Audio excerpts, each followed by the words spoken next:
Cette vidéo n'est pas un clash, donc tu peux t'en aller. Je sais que tu t'en fous. Ma femme est absente. Elle est partie chez ses parents pour Noël. Et comme j'avais pas envie d'y aller, je n'y suis pas allé. Pourquoi je te parle de ma femme et de son absence? Parce que je sais que vous êtes déjà en train de commenter que mon pantalon est froissé, que j'aurais pu le repasser, mais j'aime pas ça. Et si tu veux savoir même, je porte pas de caleçon. Ah, parce que ça fait 2 semaines qu'elle est partie, là, tous les hommes connaissent ça. J'ai pas fait de lessive, j'ai épuisé ma réserve de caleçons et là je suis tombé sur le jour où faut porter son maillot de bain.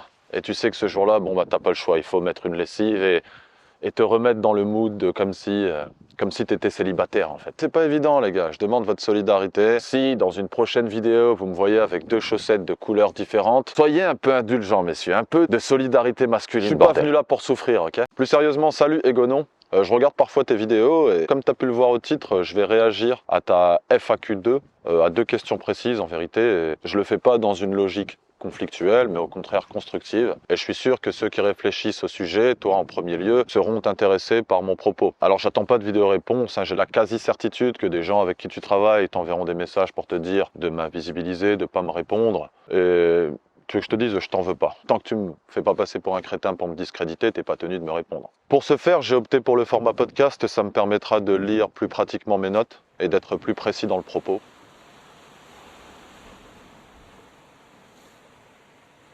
Quel est selon vous l'intérêt de la religion catholique en Europe?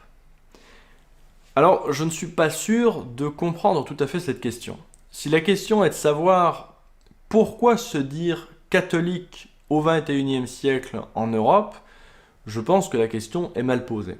Car on ne se réclame pas d'une religion par intérêt, mais par foi. Il s'agit ici de la vision de l'exotérique religieux, et le politique devrait en faire un constat comme le ferait Machiavel. Et c'est ce que tu ne fais pas. Tu prétends le faire, mais en fait, tu récites des poncifs. Alors, force est de constater que cette influence a été absolument déterminante. Mais pas dans le bon sens. La conversion des différents rois dits barbares au christianisme a servi à consolider, à unifier les différents royaumes d'Europe. La conversion des Germains dits barbares au catholicisme est une adhésion directe à un conflit contre l'Europe. L'Europe germanique en premier lieu, et l'Europe slave aussi. Les féroces conquêtes de Charlemagne en sont la matérialisation. Charlemagne a ravagé la Germanie, la Saxe, et les Germains qui s'y trouvaient. Les Germains qui, au cas où ça vous échappe, sont les Européens. On est au IXe siècle. À l'époque, l'Europe, c'est les Méditerranéens, les Germains, les Scandinaves, les Slaves. Bon, bien sûr, on peut discuter, il y a les Hongrois, les Bulgares, on va pas chipoter. Qu'a fait le catholicisme incarné par Charlemagne? Il a fait la guerre aux Germains, prolongeant ainsi la conquête méditerranéenne, romaine, de l'Europe. Ne parle-t-on pas d'église catholique romaine? Le catholicisme, c'est la guerre aux Germains et l'esclavage des Slaves. Donc prétendre que le catholicisme a uni l'Europe, c'est faux, c'est bidon. Le catholicisme a déchiré l'Europe et continue aujourd'hui. Il y a chez Machiavel, qui est un homme, un Florentin, donc de Florence. Florence, c'est une ville qui a été enrichie par le monopole. Toutes ces villes d'Italie du Nord ont eu longtemps le monopole de l'impôt ecclésiastique. Et donc le pape, en quelque sorte, confie aux grands banquiers florentins le monopole de la levée de la dîme dans toute la chrétienté. Et donc il prélève au passage une petite chose qui suffit à faire les grandes fortunes des Médicis et de tous ces grands banquiers florentins, comme avant ça avait fait la fortune de Sienne ou celle de Pise. Il faut pas oublier que c'est ce trafic-là que Luther va casser.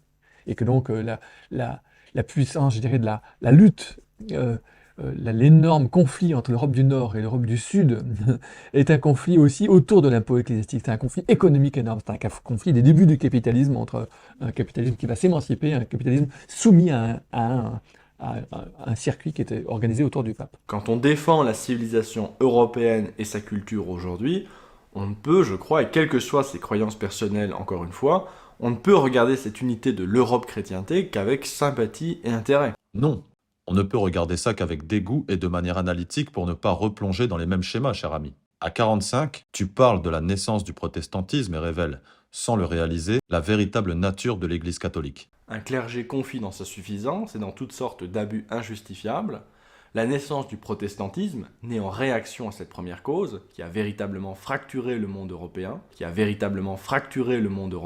Tu fais mention des abus du clergé et de la protestation qui a déchiré l'Europe. J'y reviens plus tard. On connaît bien sûr la fameuse prophétie de Victor Hugo sur les États-Unis d'Europe, mais il ne faudrait pas croire que le thème européen ne fut qu'un thème cosmopolite avant l'heure. Tu démontres ici, en référençant ton propos, qu'unicité catholique et cosmopolitisme sont étroitement liés et que c'est pas nouveau. À partir d'ici, prétendre incarner un combat national n'est pas sérieux. On est catholique ou nationaliste. L'universalité catholique, c'est le cosmopolitisme. L'unicité catholique, c'est le mondialisme. Tu démontres que c'est l'aspiration en nommant Bossuet et Leibniz, que c'est clairement ce que prône Novalis ou encore Victor Hugo avec ses États-Unis d'Europe. C'est l'Union européenne. C'est pas les nations d'Europe en fait, c'est un boulevard vers le mondialisme. Que le catholicisme fut un ciment de la civilisation européenne, cela me paraît donc une évidence.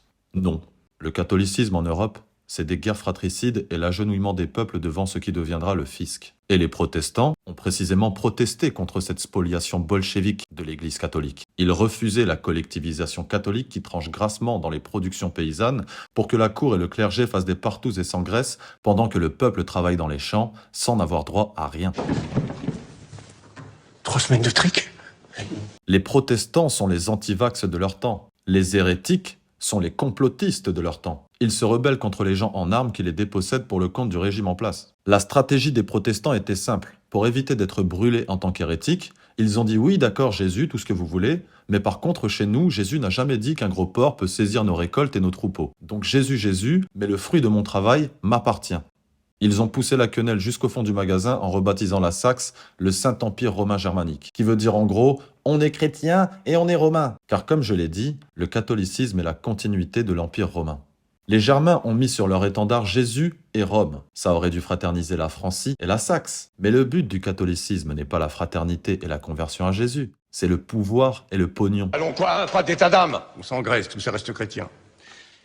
C'est pas que les Germains prient Jésus, le projet. Le projet, c'est la taxation et la subordination. Donc, massacre des protestants, la Saint-Barthélemy, et guerre contre l'Allemagne et les Slaves. Contre l'Europe, en somme. Et ça n'a jamais cessé. Après avoir détruit l'Allemagne protestante, l'Europe forte, en s'alliant aux Juifs et en utilisant Noirs et Arabes comme chair à canon, les États-Unis d'Europe en sont encore aujourd'hui à écraser les Slaves et les Hongrois avec leurs dogmes droits de l'homiste issus des loges. Prétexte pour l'invasion de population et la décadence progressiste généralisée. Et tout ça n'est possible et n'existe que dans le monde catholique, plus précisément judéo-catholique. Ce qui reste de l'esprit protestant se trouve aux États-Unis. Le produit final du protestantisme, c'est d'une part Adolf Hitler et d'autre part la Constitution américaine, que tout homme lucide et raisonnable est en droit d'envier. J'ai 2 critiques à propos de la prochaine séquence, et pour que ce soit clair et que ces 2 propos ne se mélangent pas, je vais la passer 2 fois, parce que tu confonds le terme chrétien et catholique. Il est question du catholicisme ici. Il y a selon moi 2 écueils au moins à éviter. Tout d'abord, le rejet, l'attitude viscéralement antichrétienne quand on n'est pas chrétien. Antichrétienne, non. Anticatholique, oui. Il ne s'agit pas d'être contre le christianisme, mais de démontrer que le catholicisme en est une branche pourrie, que c'est les prémices de l'ingénierie sociale. Et il y a selon moi 2 écueils au moins à éviter. Tout d'abord, le rejet, l'attitude viscéralement antichrétienne quand on n'est pas chrétien. Je suis d'accord avec ça, mais les catholiques sont bornés. Le cœur a ses raisons que la raison ignore. Les catholiques ignorent la raison. J'ai essayé plusieurs fois, mais c'est parler à un mur. Dans le meilleur des cas, le catholique attendra quelques jours pour vous taxer de subvertisseurs hérétiques, d'athées, de suppôts de Satan ou d'agents sionistes. On marche sur la tête avec les catholiques. Tu le leur dis juste après. Mais c'est inutile. La raison demeurera ignorée. Et cette simple constatation démontre que le catholicisme n'insuffle pas vraiment un état d'esprit pacificateur et fraternel. Ce n'est qu'un masque. En vérité, le catholicisme, c'est les croisades, les guerres de conquête de Charlemagne, le massacre de la Saint-Barthélemy, l'esclavage des Slaves, le colonialisme et enfin les sanctions de l'Union européenne contre Orban. Après avoir développé tout ça, je vois le catholicisme comme un outil doctrinal élaboré de destruction de l'Europe et des peuples blancs. Ainsi, favoriser l'invasion de notre continent au nom du respect de la charité évangélique serait en fait contradictoire et ne ferait pas de vous un saint homme selon la doctrine traditionnelle de l'Église. Il y a quelque chose de risible, si ce n'était tragique, à dire que le pape et le collège des cardinaux ne connaissent pas la doctrine qu'ils incarnent. Je ne te le fais pas dire, mon cher ami. Avant d'aborder la seconde question, je te laisse le dernier mot que je ne peux que plus soyer 1000 fois. Les catholiques, à mon sens, ne doivent pas simplement s'arc-bouter sur des combats passés et tenter, vaille que vaille, de sauver les meubles, hein, si je puis dire, mais vraiment essayer d'œuvrer à un travail de réélaboration doctrinale interne, eux aussi, à d'œuvrer à une revivification intérieure et spirituelle. Pensez-vous que la doctrine de la religion catholique soit compatible avec une prise de position identitaire d'un point de vue politique? Si oui, comment parvenez-vous à concilier ces deux aspects à une époque où la grande majorité des catholiques, la plus haute hiérarchie incluse, semble être aux antipodes du sentiment identitaire? À 50-55, tu dis ceci. La civilisation européenne est traversée de part en part par la religion chrétienne, et donc il semble logique, à minima, de vouloir défendre cette civilisation quand on se dit catholique. Et ce qui est logique pour toi semble ne pas l'être pour les catholiques. Les catholiques nient la civilisation européenne. En fait, ils nient la civilisation tout court. Pour un néo-catholique, comme pour un néo-socialiste, la civilisation, c'est le pillage du monde par les Blancs. La révolution industrielle, pas plus que la culture du labeur, n'existe pour l'un comme pour l'autre. Alors dire qu'il est logique que les catholiques veuillent défendre l'Europe puisque le christianisme, c'est tellement infondé que c'en est presque malhonnête. Pour un catholique, comme pour Jean-Luc Mélenchon, le projet fédérateur fait face à l'Afrique et tourne le dos à la majorité du continent européen. Les catholiques, dans leur grande majorité, œuvrent à l'échelle individuelle contre ceux qui aspirent à stopper l'invasion migratoire, et au niveau institutionnel, l'Église catholique participe activement à l'importation et au logement des grands remplaceurs. J'ai personnellement assisté la dernière fois que j'ai mis les pieds dans une église catholique au serment de Noël du curé. Il s'agissait de faire l'apologie de la faiblesse et de porter un message d'accueil des peuples d'Afrique. Je suis sorti, c'était la fois de trop et plus jamais je ne participerai, même de très loin, au rite catholique. Selon cette vision des choses, donc, pour répondre concrètement à la question qui m'était posée, il n'y a aucune contradiction à respecter les lois de l'ordre social, notamment défendre ses proches, donc sa famille, ses amis, sa cité, avant l'étranger. Donc aucune contradiction à défendre les lois de la cité, disais-je, et les commandements de l'Église par la même occasion. Alors, peut-être que Thomas d'Aquin a dit cela, mais l'Église catholique, elle, pense tout autrement et l'a démontré. Au XIIe siècle, Hugues de Payns crée une milice chrétienne pour défendre les chrétiens d'Orient. Déjà, on n'est pas vraiment dirigé vers l'Europe. Mais passons. Cette milice, c'est l'ordre des Templiers. Ils sont donc guerriers et chrétiens. Ils sont chevaliers. Mais pour l'Église catholique, c'est intolérable. Selon la doctrine catholique, qui prend les armes sera damné dans l'au-delà. Et les chevaliers qui meurent en ces temps-là à Jérusalem ne sont pas d'accord avec ça. Leur leader, Hugues de Payns, fort de son influence, fit appel à l'abbé de Clairvaux pour rédiger la De Laude Novae Milici, éloge de la nouvelle milice, et imposer au pape qu'il ratifie ce texte qui dit en somme que les chrétiens qui organisent leur défense et portent les armes sont éligibles au paradis. Le pape Urban II a signé, car les Templiers étaient très utiles pour protéger les convois de fond. C'était ça les Templiers, c'était la Brinks. Et un siècle plus tard, le 13 octobre 1307, l'Église catholique synchronisa l'arrestation de tous les Templiers et le pape annula ce texte. Ce fait historique documenté démontre que l'Église catholique refuse le droit à la défense, que c'est catégorique même quand elle feinte l'inverse. Tu évinces plutôt la question. Si j'exclus volontairement le fond de cette religion, sa doctrine, son message. Mais sur ce sujet précis, il nous faut s'y attarder. Dans l'Évangile selon Matthieu, il est dit « Vous avez appris qu'il était dit œil pour œil et dent pour dent, eh bien moi je vous dis de ne pas riposter aux méchants. Mais si quelqu'un te gifle sur la joue droite, tends-lui encore l'autre. Et si quelqu'un veut te poursuivre en justice et te prendre ta tunique, laisse-lui encore ton manteau. Et si quelqu'un te réquisitionne pour faire 1000 pas, fais-en 2000 avec lui. À qui te demande, donne. » Matthieu 5, 38-42. Il s'agit donc de l'Évangile selon Matthieu, texte doctrinal à l'exclusivité des catholiques et que protestants et orthodoxes réfutent. Comment prétendre après cette lecture que catholicisme et défense sont compatibles? Moi, ça me fait penser à ceux qui s'assoient sur l'autoroute pour refroidir l'été. Et si je pense au prince de Machiavel et que je relis ce verset, je devine l'intention de l'Église catholique, la soumission de tout un chacun, l'éducation de races entières à la docilité. Je n'y vois rien d'autre. La réforme, si on va jusqu'au bout de la réforme, il n'y a pas besoin de récompense ni de punition pour être moral. On est de juste devant Dieu, on n'a pas besoin de punition et de récompense. Donc, tandis que là, donc, dans un certain machiavélisme, le peuple, il est toujours dangereux, il est toujours puéril, il est toujours... Et donc, il faut le mener par ses passions, et donc il faut le mener par l'attrait des récompenses et la peur des punitions, des choses comme ça. Et lorsque Frédéric de Prusse écrit son Anti-Machiavel, c'est aussi un traité contre cet usage politique de la religion. C'est ça qui est très intéressant chez Frédéric de Prusse, qui est un bon protestant, qui est un bon calviniste en fait, et qui dit on n'a pas du tout besoin, je pense que l'ordre public n'a pas besoin de religion. Et il dit, je suis d'accord avec Bayle sur ce point-là, parce que Bayle disait la même chose. L'ordre public n'a pas besoin de religion. Alors que d'une certaine manière, Machiavel, c'est justement l'idée que le politique est inséparable, je dirais, même de la religion, même entendue comme mensonge. La religion fait partie du système de mensonges, c'est-à-dire de ce que Marx appellera plus tard un appareil idéologique pour tenir la population. Quand je pense à Jésus chassant les marchands du temple, je n'imagine pas un homme qui tend l'autre joue. Je n'imagine pas un homme qui lave les pieds d'un autre homme. Le marché conclu. On sera le même cours chez tous les autres changeurs, mon ami.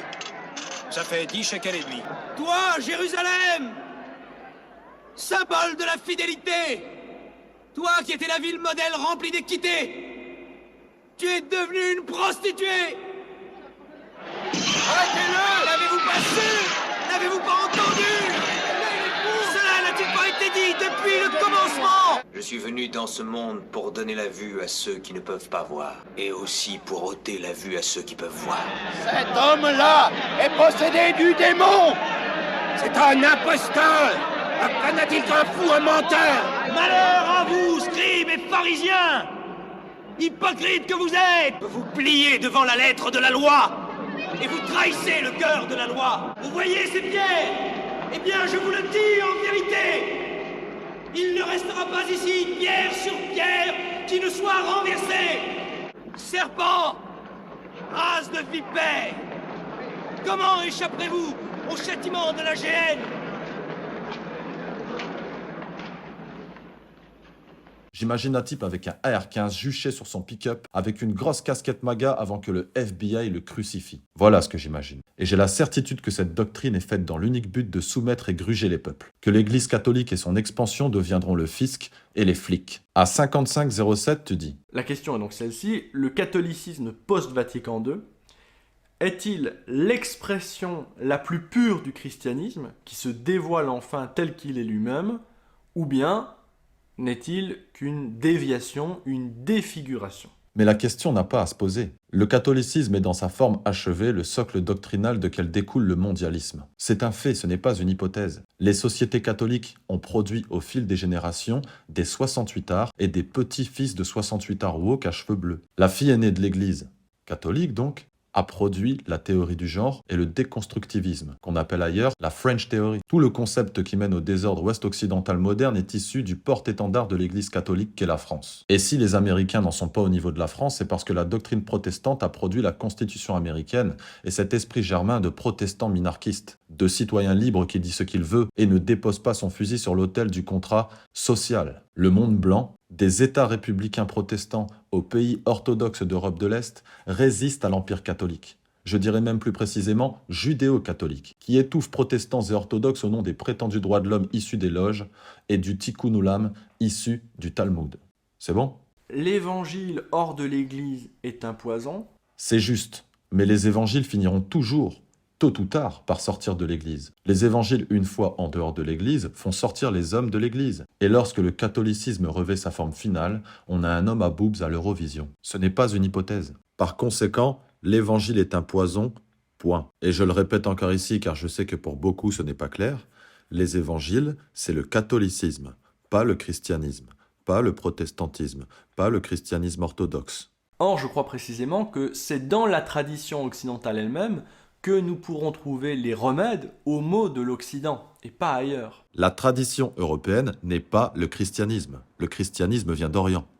Je suis d'accord avec toi, il serait plus intéressant de puiser dans nos traditions européennes pour nous relever spirituellement, intellectuellement, politiquement. Et puiser dans la tradition européenne véritable, c'est surtout la retrouver, car l'Église catholique a fait un gros travail de destruction et de réappropriation culturelle, je dirais même de dépossession spirituelle, en s'appropriant les héros païens.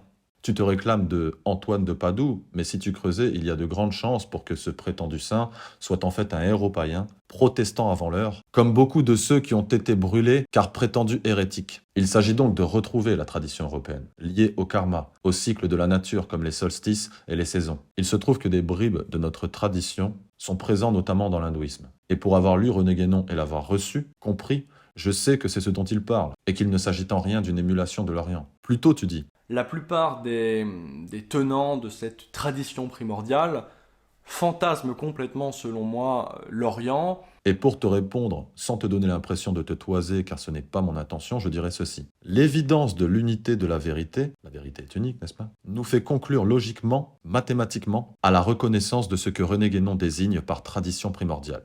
Le constat est qu'en tout lieu et temps, dans ce monde incarné, tout hominidé atteignant le niveau d'évolution qu'est l'état d'homme concevra le karma, comprendra la nature cyclique du monde et se mettra à dessiner des roues du soleil sous diverses formes qui seront des supports méditatifs. Bon, là je sais que je parle mandarin pour 99%, mais en très résumé, appréhender l'unicité de la vérité et tout ce que cela implique, c'est constater l'évidence d'une tradition primordiale. Les auteurs mentionnés dans cette question, dans une droite lignée platonicienne, ont tendance à considérer la tradition comme une sorte de sagesse suprasensible, opposée au monde des apparences. Ils la voient comme antérieure à l'histoire, non conditionnée par le temps et donc sans lien avec aucune origine humaine. Si ça vous intéresse, je ferai beaucoup de vidéos là-dessus en 2023. Ma conviction, disait-il, est que c'est seulement à partir du même site mondial où le monde technique moderne est né qu'une conversion peut se préparer, qu'elle ne peut pas se produire par l'adoption du bouddhisme zen ou d'autres expériences du monde faites en Orient. La conversion de la pensée a besoin de l'aide de la tradition européenne et de son nouvel acquis. La pensée n'est transformée que par la pensée qui a les mêmes provenances et destinations. Je reviendrai sur cette citation d'Heidegger dans la prochaine vidéo qui se veut être une piste de réflexion sur cette doctrine nouvelle dont tu fais mention. Je pense que ce sera constructif aussi. Je t'invite, Egonon, à t'abonner à ma chaîne, au moins pour la prochaine vidéo. Et pour les clasheurs, sachez que je reprendrai le bombardement en profondeur de la métadroite dès janvier. Ce sera une courte période parce que j'ai encore maximum 3 vidéos à sortir à propos de ça. Après, j'aborderai des sujets plus intéressants, en tout cas pour moi. Je pense que ça fera moins de clics et de vues et de partages, mais tant pis. En attendant, je vous invite à me suivre sur Telegram. Le lien vers mon canal est dans la description. J'y fais des posts tous les jours. Je poste même des vidéos qui ne tiendraient pas plus de 10 minutes sur YouTube. Donc,